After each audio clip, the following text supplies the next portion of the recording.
We have a railroad safety consultant on the line now. Gary Wolfe is actually on his way to another train accident in the US state of Kansas. He's an expert on derailment investigations. Gary, thanks very much for joining us. The government very quick to point out this looks like has the appearance of an accident.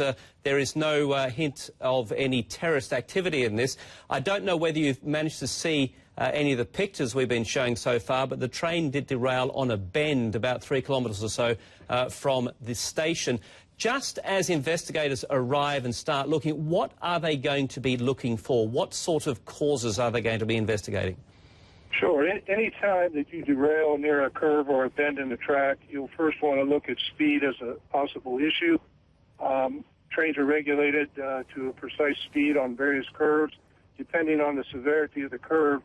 And so if there was some sort of either control system failure or operator failure to control the train speed properly, that could be an issue that they'll want to look at. And, of course, modern trains all have black box recorders on them that very precisely, second-by-second, record things such as speed and braking settings and amperages and throttle settings on the train itself. So the first level of inquiry would be into the human factor sector.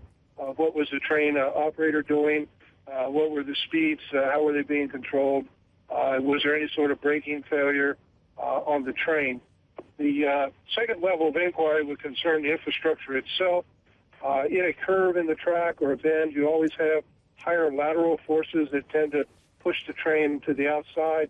And so the track structure must be well maintained. The curve balances or elevations must be correct. And there should be no geometry fluctuations in the level of the track. And then the third level of inquiry in such an investigation would be the equipment itself, such as the rolling stock, the wheels, the bearings of the train, possible wheel failure. The big German derailment about 8 or 10 years ago, high-speed derailment in Germany was due to a wheel failure.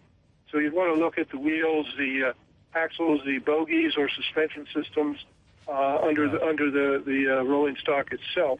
So those are your three main levels of inquiry. And then a fourth sort of ancillary area that you'd want to look at is environmental factors. Heavy rains, winds, even earthquakes have been known to damage tracks and then to set a train off. So you can't rule out, let's say, acts of God type of things.